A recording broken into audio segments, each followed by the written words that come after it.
Bonjour à tous, bienvenue pour ce nouveau Hit Story enregistré à la coopérative de Mai. Je retrouve avec plaisir un groupe sympathique dont la dernière participation à l'émission remonte à 2017 déjà. Bonjour les Fatal Picard. Ouais, salut, ça va bien? Salut aux auditeurs, comment ça va bien? Ça va? Pas trop froid, pas trop cher l'énergie, ça va? Un sujet d'actualité. Alors, autre sujet d'actualité, je pouvais pas choisir une chanson voilà, plus d'actualité pour ce Hit Story que le pull moche de Noël qui figure sur votre dernier album. C'est un sujet qui crée le débat et qui méritait une chanson. Je sais pas vraiment, en fait je dirais non finalement, mais l'idée nous est venue et la chanson on l'a trouvée sympathique, on s'est dit pourquoi pas. Et puis on s'est dit tiens on pourrait essayer de faire des pulls moches de Noël avec marqué Fatal Picard, on deviendrait super riche avec ça. Et puis finalement on a oublié de les fabriquer. Donc, Ah oui, donc vous en vendez pas. On en vend pas, non. Donc voilà, c'est toute l'histoire de notre vie ça. Voilà, on aurait pu, c'est ça. On a C'est une failli. chanson qu'on joue 2 fois par an. Là on est à la COP de mai, on va la jouer. Demain à Vic en Bigorre. Puis après elle retournera dans les cartons jusqu'à... Ouais, jusqu'à l'année prochaine. C'est pas une chanson qui avait vocation à être spécialement incrustable dans le set, quoi. Ouais, C'est plus une petite pastille en plus sur le disque. Il y a quelques chansons comme ça sur nos albums où en fait qui sont pas vouées à être jouées plus que ça.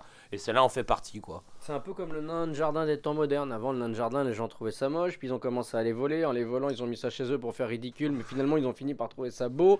Et ils ont commencé à râler quand les vieux qui avaient été victimes de vol ont commencé à récupérer leur nain de jardin. Bah, le punoche, c'est pareil. C'est la subjectivité du jugement esthétique. C'est clivant, quoi. Ouais, c'est comme les tableaux en canevas, quoi. Non, ça, c'est Quoi moche. que c'est moche, ouais. Ça, ça, c'est ouais, moche. c'est vrai. Personne trouve Sauf ça avec beau. un berger allemand, c'est beau. Ah oui. Un berger allemand, ouais. c'est beau. Ouais, s'il y a des collines vertes derrière. Ah ouais. Ça, c'est joli. Alors, Yves, il avait des canevas avec des collets avant. Alors Yves, tu confirmes? Il raconte de la merde. Je peux te répondre à une question, T'as eu des mais collets c'est clairement. Si, j'ai eu des collets, mais en vrai, pas des Oui. canevas. Ah Pas des canevas, ce qui n'a rien à voir. Ah bon, Oui. il y avait pas de canevas chez toi? Non. Ah merde. Alors, qui dans le groupe est le plus fan des pulls moches de Noël? Il me semble que le premier pull de Noël qu'il y a eu dans les Fatal Picard, c'est moi qui l'ai eu et il avait été offert par Marjorie Giraud et Yves Giraud qui est à ma gauche. Je me rappelle très bien et c'était exactement à la même époque, il y a 7 ans ou 8 ans. Ah ouais, on était Et déjà vraiment c'était il y a précurseurs de méga, ce il y a style-là, méga ouais. longtemps et en fait voilà, c'était pas encore méga la mode. Ouais. Et du coup j'avais reçu ça dans ma boîte aux lettres, j'avais vu un colis, j'avais ouvert et j'étais hyper content. Vous comprenez justement cet engouement là depuis quelques années? En fait, il faut toujours. Noël, les gens trouvent ça globalement sympa. Bon, à part 2-3 personnes réfractaires. Mais en fait, ce qui est cool dans le pull moche, c'est que en fait, ça fait partie c'est en train de devenir une espèce de doudou de Noël, tu vois. C'est sympa. C'est un truc rassurant. Ça fait pas, ça tue personne. Personne n'a été jamais flingué par un doudou de Noël, par exemple. Enfin, un pull moche de Noël. Enfin, je crois pas. À mon Voilà. avis, si on cherche un petit peu, ça Et se si trouve, les hein. nazis, où tu vois, par exemple, ils étaient arrivés pour déporter des gens avec des caribous, des petits Non, flocons et tout ça. laisse tomber. Là, non, moi je te suis plus du tout. Et oubliez cette dernière phrase. Oui, on aime bien les pulls moches de Noël comme tout le monde, car on adore Noël et on adore les pulls. Voilà, allez, merci. Voilà. Non, c'est- c'était- Hop, Je hop. croyais que t'allais parler des canevas avec les collègues. Ah c'est non. pour ça. Alors le clip est tout aussi cool que le morceau. Le Père Noël aujourd'hui du clip. Ah oui, il est juste à côté. Et là, vous êtes mis dans l'ambiance de fête déjà un petit peu en avance. Ouais. On sortait de deux dates de concert déjà, donc on était vraiment dans l'ambiance, on va dire. Et puis on a retrouvé des fans là, qui sont là aussi ce soir, qui ont participé au clip. Il nous fallait des figurants pour simuler une sorte de Une réveillon. sorte de gros stuff, quoi. Oui, de gros stuff. On a fait plein. Ouais, on a fait Oui. plein. Mais voilà, donc De non. petit réveillon familial. Petit réveillon familial. On a demandé à David Vallet, qui avait déjà réalisé plusieurs clips à nous, de se mettre là-dessus. Et puis c'est lui qui a eu l'idée. On a eu, je sais plus qui c'est qui a eu l'idée. C'est lui qui a voulu. Dans Il y a un petit challenge, ouais. séquence. C'est un plan séquence en fait, donc Ouais. il y a vraiment. Il n'y a pas de coupure quoi, c'est- du voilà. tout. Ouais, c'est un one shot. Donc on l'a fait plusieurs fois. Et puis on a gardé la moins pire.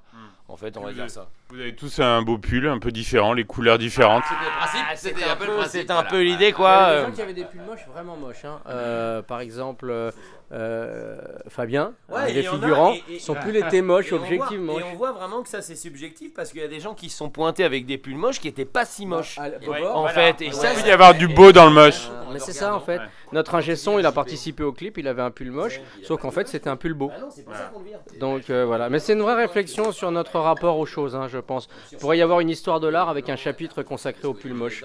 Un peu comme le clown dans Les Bronzés finalement en fait. C'est pour ça qu'on dégage. Alors, est-ce que vous allez avoir votre habit de lumière pour l'interpréter à la copée? Alors Alors moi j'ai pris mon pull moche de Noël. Alors après il y a quand même des chances que je l'oublie avant de monter sur scène parce que c'est quand même un truc qui, tu vois, voilà quoi. Donc c'est possible que je le zappe et que j'ai pas le temps d'aller le chercher. Mais normalement je vais le prendre, ouais, et je vais peut-être le mettre quoi. Je trouve ça fun. Tu nous as rien dit. Bah je sais pas, j'ai mis ça hier dans ma... En fait j'ai préparé ma valise hier soir parce que je me suis dit avec les annulations de train ça se trouve je vais pas pouvoir arriver donc... Et donc t'as Enfin, besoin d'un pull Chopin. moche, c'est ça, Non en fait. mais hier soir je me suis dit oh là là, si je dois partir tôt vite fait en direct demain matin il faut que ma valise soit prête. Et hier soir j'étais à l'apéro et j'ai tout mis dedans et je me suis dit donc j'ai pris le cadeau parce qu'on se fait toujours un cadeau avec les fatales à Noël, tu sais, on se partage les cadeaux. Et j'ai dit putain, j'y avais mon pull moche dans le sac que j'avais pas viré de la semaine dernière en fait parce qu'on est passé que 3 jours chez nous donc c'était un peu juste le temps de laver nos culottes comme dirait ma mère et donc bah je l'ai laissé dans le sac et voilà. Et justement, là, vous avez fait beaucoup de scènes ces dernières semaines.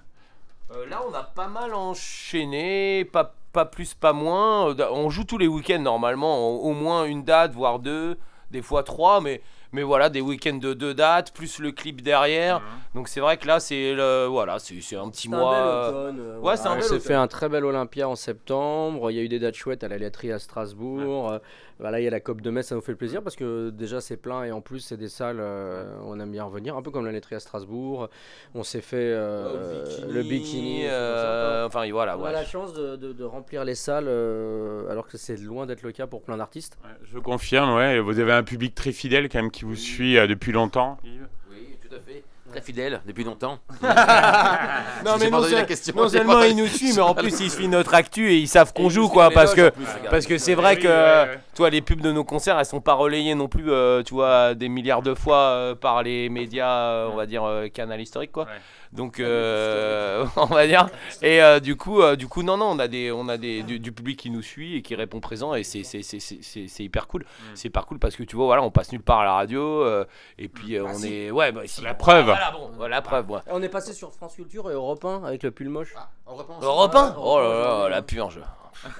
Europe 1 le truc de vieux et donc non mais c'est toujours cool, c'est cool de voir qu'on a un projet musical qui est pérenne et c'est exclusivement grâce à nos fans quoi en fait. Eh ben, vos fans qui vous ont aussi soutenu pour le 10e album, donc le syndrome de Göteborg, qui est sorti en mai. Et là, vous vous posez plein d'autres Göteborg, ouais, Göteborg. Ouais. Ah. Mais non, c'est Göteborg. Voilà, Göteborg. Non, c'est Göteborg. C'est Göteborg. Et donc là, il y a d'autres questions existentielles que le pull moche de Noël. Alors, pour les auditeurs qui l'ont pas encore, parlez-nous un petit peu des thèmes, des sujets philosophiques. Écoute, je propose que chacun nous décrivions 3 chansons. Ça va être un bon challenge. Moi je vais regarder sur Spotify déjà c'est quoi Non, en fait, il y a une chanson qu'on aime bien qui s'appelle Le chanteur québécois sur l'album, où en fait l'idée c'est que quand on a l'accent québécois, tout paraît plus simple. Tu vois, on peut t'annoncer un cancer par exemple ou une rupture. Ça a l'air toujours plus fun qu'avec pas l'accent québécois. On a une chanson qui s'appelle La prophétie des Vosges, où on a voulu rendre un hommage au groupe de métal des années 80 qu'on écoutait. J'ai tous les titres là. Voilà. Alors Paul qui va nous parler de la aussi suite. un titre qui s'appelle Les Playmobil complotistes. Ah, il est bien celui-là. Celui-là il est vraiment bien quoi, qui parle des complotistes et ça c'est un sujet qui est vraiment passionnant parce que les complotistes c'est un peu comme les cons, tout le monde en connaît et en fait souvent c'est les mêmes et c'est ça qui est vraiment très intéressant. pareil, C'est souvent, vraiment hein, tu vois en tout cas. complotiste, tu vois ça tient. Donc on a ça, on a aussi Sous les tilleuls de Barcelone qui est une ouais. sorte d'exercice de style. Si Jean Ferrat avait fait l'apologie de on va dire du renouveau socialiste franquiste, voilà. On a de la nouille à l'air aussi qui parle de l'enfance, du temps qui passe. On a aussi 9 milliards qui parle aussi de notre propension à nous autres Européens à fourguer des armes pour que le reste du monde s'entretue. Ouais. Et C'est puis, ouais, c'est bien tant qu'ils font ça chez eux. Ouais. Hein Ouais, ouais. Voilà, bon. Hein Je dis- Alors, bon, hein ou pas? On a Bunker. On se croirait pas sur Ah oui, RTL c'est là? vrai qu'on a On se croirait pas Psycho sur RTL? Bunker. Ouais, on a c'est ça. Psycho Bunker aussi sur les survivalistes. En fait, ouais, c'est des thématiques un peu. Ouais, que finalement, peut-être un peu cette crise Covid, elle a filé des pistes, tu vois. Le complot, les survivalistes, c'est vraiment des gens qui existaient déjà avant. Et ça les a mis en lumière. Putain, ça les a mis en lumière, ils avaient que ça à branler d'être sur internet et diffuser leur truc de timbré.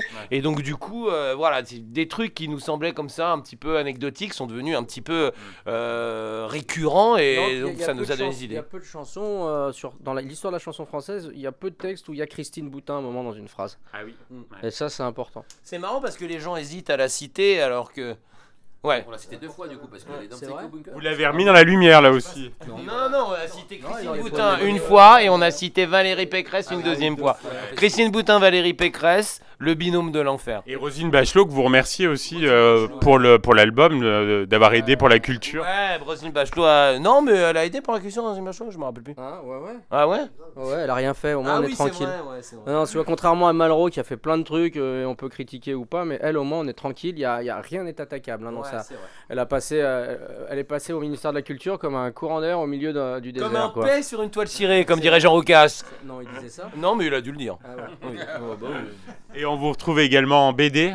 Ah oui, alors ça, Ouais. c'est un grand honneur. Alors ça c'est un grand honneur mais c'est un Ouais. projet sur lequel on n'a pas vraiment enfin on est responsable de rien, on a ni signé on sait pas très bien dessiner et c'est pas nous qui avons fait les scénars donc Ah, je pensais que c'était vous, moi. Au moment où t'en parles, mon Facebook me propose des.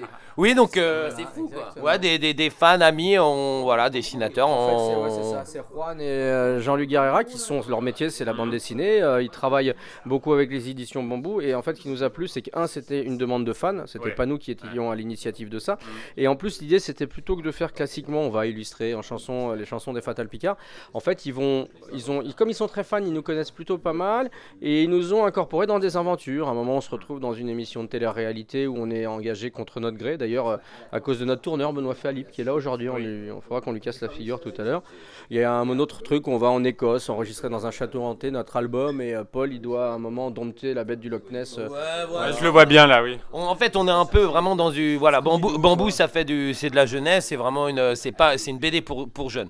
Voilà, il y a des phases on va dire un peu obscures de la vie d'artistes rock'n'roll qui sont pas exploitées, Ouais, il on aurait va fallu dire réserve, voilà, il aurait fallu des trucs un peu bref.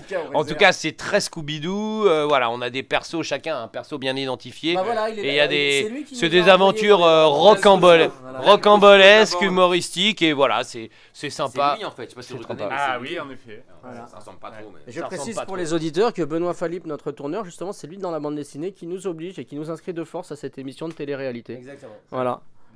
Bon, qu'est-ce qu'on peut vous souhaiter Il vient de l'apprendre. Qu'est-ce qu'on peut vous souhaiter pour 2023 du coup Danak Pas de Roselyne Bachelot. Qu'est-ce qu'on peut nous souhaiter La scène.